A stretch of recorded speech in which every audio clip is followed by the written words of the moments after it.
All right, we ready? Let's do it. Let's do it.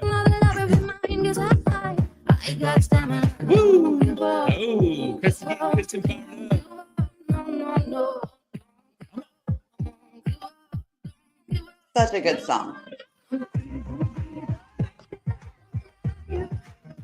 Oh man, is that so good, Kristin? That was so good. Love it. I literally listened to the whole song last night. So thank you for. So my new thing is asking people, "What's your song? What's your song?" So thank you for having one. I think you hit it right on the nose, and I'm so excited to have you officially here on the show, the MLO live show. Let me just make sure I hit the recording because that would be really bad. That would be not. I mean, it's being played all over the place, so it's not a big deal. But let's just be sure record in the cloud. My kitty wants to check in. All right, welcome everybody to MLO Live Show. We are live on LinkedIn, Facebook, YouTube. I'm here with my dear friend Kristin Jamieson, and man, what a story! My little kitty wanted to make his appearance this morning, so love her. But why don't you introduce yourself? Let us know where you're calling. Well, I know where you're calling in from, but where you're from, where you do most of your business. And I think it's probably where you're at, some of it, but. Gotcha. Well, so I'm Kristin Jamieson. I am a residential mortgage loan officer, probably like 95% of the people on this phone call. Originally from Kansas City, moved to Florida in 2006, and most of my business does come from Florida, but I am licensed in Kansas, Missouri, and Michigan. Love it, love it, love it. So tell us tell us how you were in the business, but how were you in the business when this all started? So I was a loan processor underwriter for 11 years. Through the ups and downs in the industry and, doing pretty well, I thought at the time, making $38,000 a year, living the life. But I realized kind of at that point, I didn't understand why I did all the work and loan officers made all the money. So if you can't beat them, join them. All right. And I got a ton of pushback from the guys that I worked for at the time. I didn't work for you yet, but got a ton of pushback. I was a really, really good processor. I'm just very operationally driven, great with systems, processes, and procedures, and not super salesy. But I mean, if you know the product and it's numbers don't lie. So I guess that's one thing that I wasn't as scared. But ultimately, the guys that I worked for basically would not let me be an originator. It wasn't going to happen. They didn't want me to get licensed, didn't want anything. So one day I actually got an email from Agent Mastermind into the processor that I was working for while she was out on maternity, an email to come to an event in Tampa, Florida. And I had just moved to Florida, and I was like, okay, well, that's only like an hour and a half away from me. And I think it was like $99. And I was like, okay, I can afford that. I can do that. So I signed up and I went to the event, and that's where I actually met Scotty and quite a few other people in this industry. Yeah, that's so cool. I'm so glad. So here's the crazy part that you didn't say is you were covering for the person that received the email as a processor, correct? Correct. Absolutely.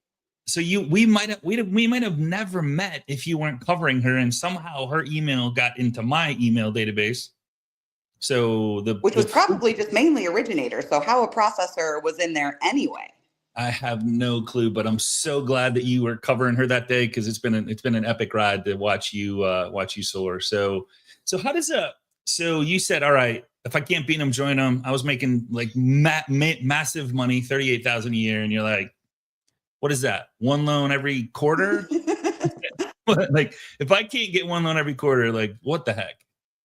So how did you overcome that fear? And not only that, Kristin, you didn't even share the best part. You're moving from one state to another state, knew no one. Yeah. And you're like, okay, so how did you enter into the LO space, and what did you do to get into build relationships and all kinds of fun stuff like that? I love this story. Well, ultimately, I tried to figure out what the market needed or what the market didn't have. And being in Central Florida, we have a huge older adult population. And I had processed several reverse mortgages. And I didn't see really anybody outside of the villages marketing for reverse mortgages for purchase.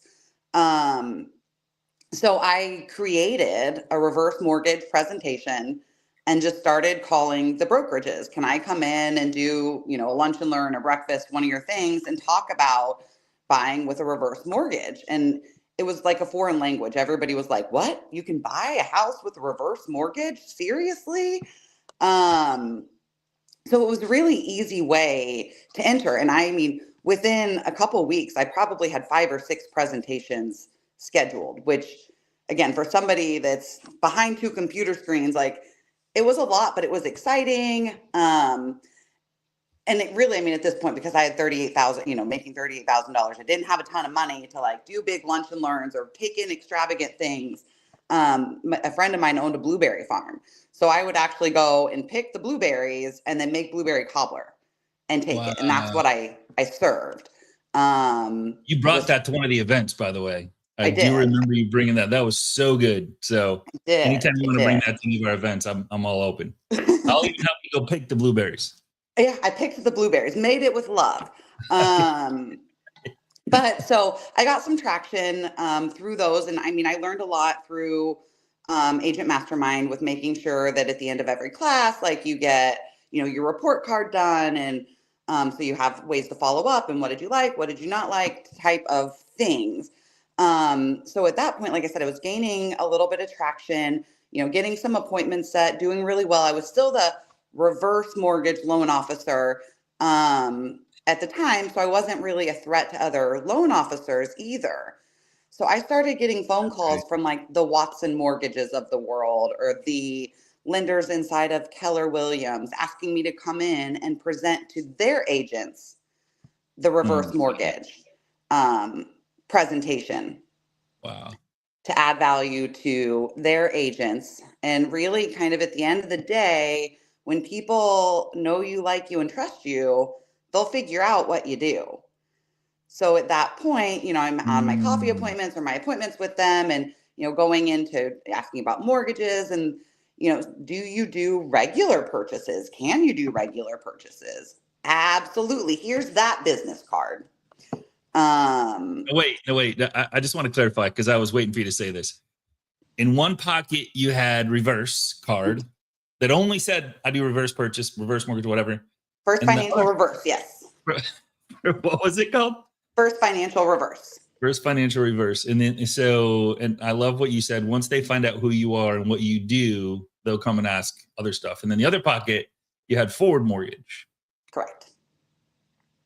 And so like my question, and I asked this because we talk about this almost on a daily. You, some way, shape, or form, overcame the fear of presenting. Correct. And I'll just share, like, I know your disc profile. It's not one that warrants presenting in front of a group or one-on-one, no problem, but it doesn't warrant it. So how for everybody on this call, how did you was it because your back's against the wall and I don't have a choice? Like, what was it that allowed you to put yourself out there regardless of the outcome? So really, at the end of the day, the guys I worked for told me that I would never make it as an originator, that I would probably be working at Publix or something of that nature to even just provide for my kids. And so at that point, like, I just had to prove myself right and everybody else wrong. Because I guess when you have a mommy, that has to provide for her children, like, you're not going to stop until you succeed.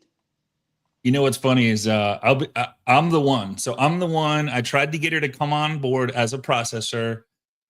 She's like, no, and I go, okay, and and just full transparency. I've never done it since. If someone's a processor and they want to be a loan officer, I literally say, could you make a phone call to Kristin? And I say, Kristin, could you just have a call with her? Tell me if she's going to make it or not, because I don't want to do it. And there's been many where you said, nope, not going to make it. So So you overcame the fear, you jumped in the fire, you went and presented. Was it a 15-minute, 30-minute, 45-minute? Like what kind of presentation? Like how long? The presentation itself lasted about 30 to 35 minutes. We'd get there and kind of do like a little opening question and answer, who you are, what you do type of thing, 25 to 30 minutes of a presentation. And then I always left questions at the end. The question section or session always lasted at least 30 minutes. Like it prompted so many questions that, I mean, it just sparked curiosity and interest in everybody because, again, although reverse mortgages aren't new and they weren't new 12 years ago when I broke into my market, nobody was doing them. And I still don't see very many, or, unless you're watching daytime TV, you don't see very much marketing for them. That's awesome. So with that said, like I remember the trajectory, and I want to preface this because it's so valuable. You put yourself out there. You're like, what was the month you closed? I think it was 32, 36 or 38. It wasn't much into your career. You had 38 that year. My first full year, I made $57,000. It wasn't great, but it was $20,000 more than I had made in my best year as a processor. So I was living the dream at that point in time. The next year, I made $330,000. And then the next year I made 750. And then, I mean, I've had years, which wasn't hard in some of the years, that it did make over 7 figures. And the funny thing is, to this day, I still have yet to close one reverse mortgage. I was going to ask you, have you closed one? So listen, you guys listening to this? She presents on reverse purchase, talks about, like I always say, you sell what you talk about, but that's not the case here. So do people refer you reverses and they just decide not to do it? Or like, are you, because you called me about a month ago and you're like, I don't think I'm going to be able to say that anymore. So yeah, people, I do get some referrals and we talk to them, and I have put some people through the HECM counseling that has to be done before application, but oftentimes we usually come up with a different solution that works better for them and their families. Very cool. Because every situation is unique and different. And again, I'm not trying to not sell them. I mean, there's a ton of money in reverse mortgages. So again, it's not something that I'm against or whatever. It's just worked out that I still, to this day, 12 years and 4 months later, have not closed. Unbelievable. Rick, congratulations. Rick Masnick says, I'm closing my second reverse mortgage in 2 months today. Good money. Oh, congratulations, Rick. That's awesome. So what else, as the loan officer, you did other things. Can you share with us what else you did to involve yourself in a city where you knew no one? What else did you do? So I got really heavily involved in our Chamber of Commerce, which I know a lot of people say that that's not the best use of loan officers' times. I will have to agree to disagree on that one. I'm in a pretty small, tight, close-knit community that's big enough. It's not like I live in a tiny town, but it's also not Metro Orlando either. So we have a very active chamber, and I went to as many events as I possibly could to get myself out there. So really over the years, I've become the community lender. I'm on the board of directors of the chamber. I'm just very actively involved. And when I first started, because I did take on the DSP or the Daily Success Plan, I mean, one of the things in there is, you're calling your database, you're doing your handwritten notes. Well, I didn't have a database as a processor, and I'm in a town, like I don't really know anybody. So who am I writing handwritten notes to? So it started being like writing notes to my children's pediatrician after they saw them, or just different people through in the chamber, within the community, realtors, really just put myself out there, because not only did I need business, I needed friends too. Because I didn't know anybody and I didn't have any family here. Unbelievable, man. Congratulations. Yeah, that's cool. That's so epic. So back to the basics. So really what you did is you just did exactly the DSP, connect, engage, interact. You had to force yourself to find somebody to do stuff with because you knew no one. And so you just started just doing, and then as far as other community stuff, I know we went to an event with you that you were a big part of, that you won actually when I was there. That was pretty cool. Really cool. Yeah, let's go. So it was a dance contest. So I think Eugene and I were both there and cheering you on, and it was a charity event. But was that something you involved yourself in to get to know people, or like what? Because that was, I mean, like here you are, like a processor behind a desk, 2 monitors, and now you're up on stage presenting to real estate agents, and then you're in a dance contest in front of a whole audience of like, I think it was wasn't it a tuxedo type? Yeah, Black it was. It was Dancing Under the Stars. So think Dancing Under the Stars, but on a community level. And so the stars are people within the community. So I was a chosen star. Wow. So that charity is one that's very near and dear to my heart. It's New Beginnings, but ultimately at the end, they give families a hand up, not a handout. So if somebody comes across hard times, whether it be food, nutrition, housing, whatever little assistance that they can provide, resume writing, whatever. So it's a community that's a charity that's very near and dear to my heart. I've been involved with them for the last 10 years, but I pick charities that I align with, and I can't do every charity, because if we did, I mean, we could legitimately be broke donating money to everything. Right. But I do pick a few charities every year that align with my core values and really put my all into what I can do within that community to help out. Yeah, that's awesome. That's awesome, my friend. So if you had to do it all over again, would you do anything different? Like I'm going to drop you in a city again where you know no one. And I mean, you would do the exact same thing. It was so easy. And again, reverse mortgage for purchases may not be as big of a deal in every community as they are in Florida, but as we are an aging population, and I mean, baby boomers are all starting to turn 62 or older. It's a huge demographic that has a great place in our marketplace and very underutilized for sure. Yeah. And are you still doing those presentations, or I don't even know. Are you still? Well, so I stopped for a little bit because I got so busy, which is silly. You never stop, right? You should keep doing what's working. But I do have 3 scheduled coming up in the next 2 months. Wow. Wow. And I'm going to turn those into like virtual presentations and do some other stuff that we've talked about to really get that out there and capitalize on the markets that I'm not physically present in every day. Yeah. And hey, Devin, get this. Hey, Kristin, what's your best year? You ready for this? As far as dollar units, volume, it was 125,547 units. Boom. Who can say that? Not top 1%, right? That's amazing. It's amazing. You know what I also heard, you're talking about, going in with the Trojan horse of, hey, let's talk about reverse purchases. We had another gentleman on the show a couple of months back, Adam Neft. He had a very similar strategy. He was approaching financial planners with, I think it was a DSCR or bank statement loan. Now, he's done a few of those, but that was, again, it was just hey, this is what I specialize in. And then it led to all the other business that he's doing today. Right. So, guys, listen to this, right? In fact, I think we've all heard the story. Yeah, I'm a doctor specialist. I'm a mechanic specialist. I'm a nurse specialist, right? Like, come up with your specialty and, get out there and promote yourself as that. And you're going to find a lot of opportunity. What would you tell somebody that's trying to, because we talked about this heavy yesterday on the call about putting yourself out there, doing presentations. And FYI, we're starting Agent Mastermind back up tomorrow. So super excited about that. So that's back in the saddle.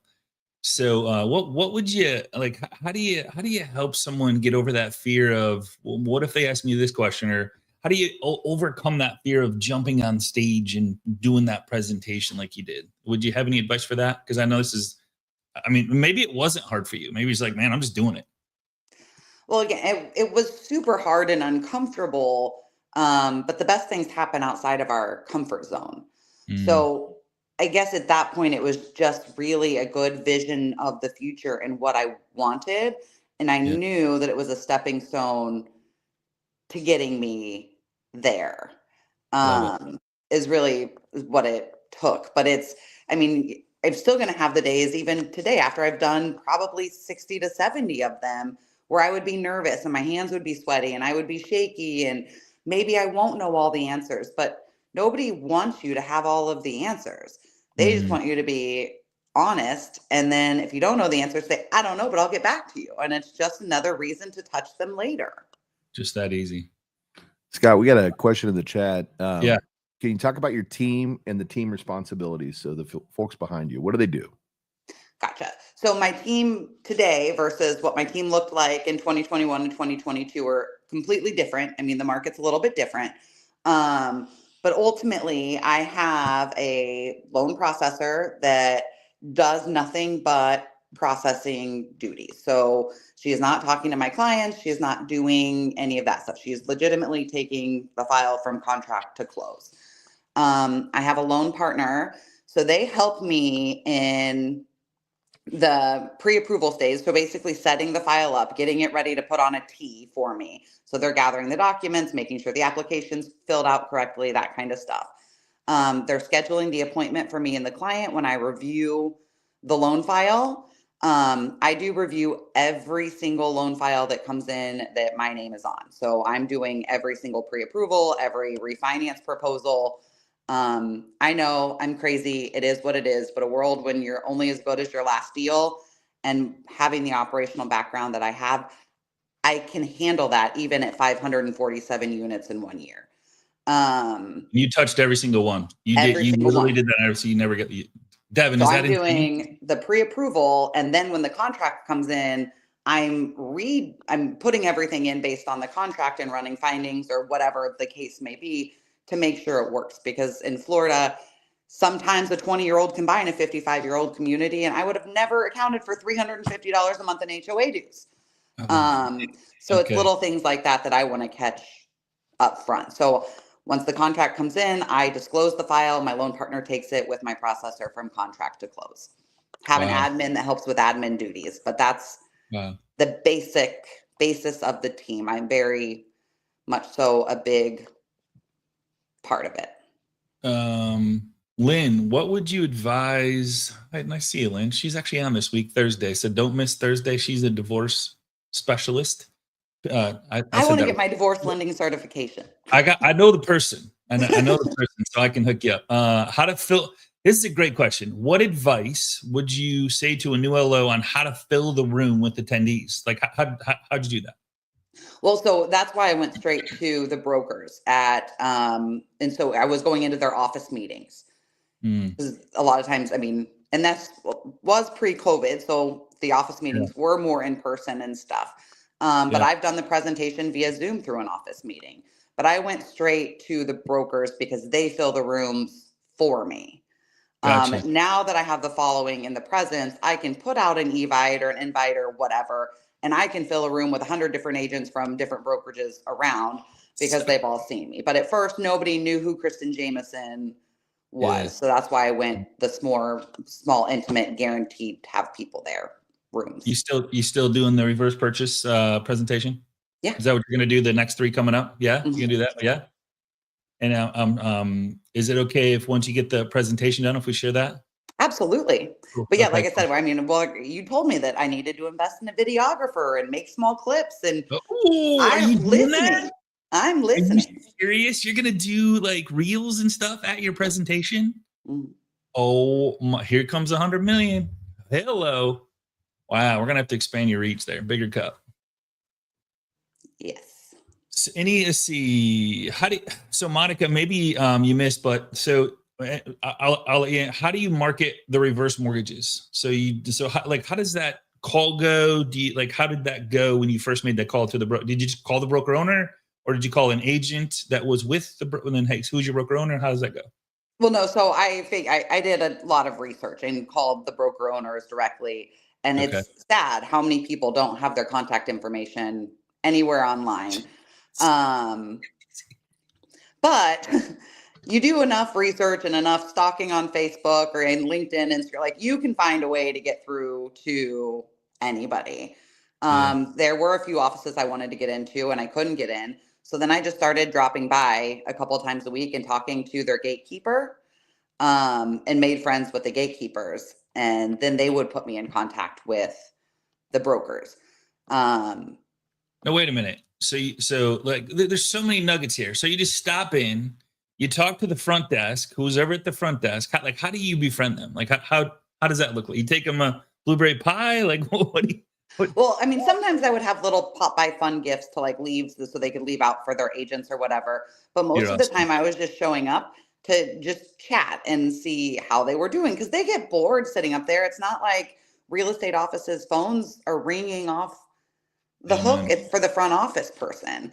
So they get bored, and especially on days like, I mean, you go in on a Friday afternoon, nobody's in the office. It's just them. Like, you kind of find the days where people aren't there, and you just make small talk. Like, again, I was looking for friends as much as I was looking for business. And in most real estate offices, the gatekeepers are middle-aged women, without trying to profile anybody.